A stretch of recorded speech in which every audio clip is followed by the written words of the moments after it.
Monsieur le député Molac, vous évoquez la question de demain, ou en vérité d'ailleurs même plutôt d'après-demain, c'est-à-dire ce qui se passera lorsque nous serons prêts à procéder à ce déconfinement dont certains parlent.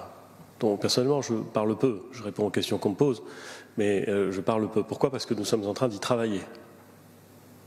Ça n'est pas pour demain. Aujourd'hui, l'impératif, c'est de faire en sorte que le confinement fonctionne.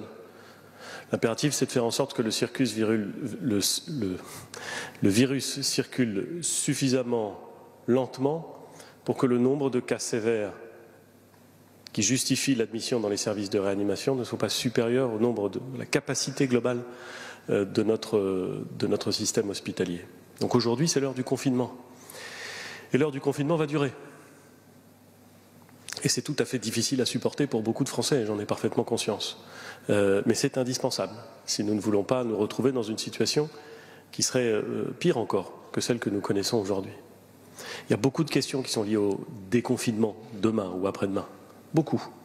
Elles sont compliquées parce que pour beaucoup d'entre elles, elles tiennent à des éléments dont nous ne disposons pas encore, à des réponses dont nous ne disposons pas encore.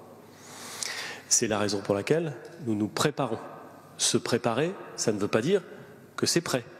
Se préparer, ça veut dire travailler techniquement, scientifiquement, logistiquement, pour être prêt le moment venu.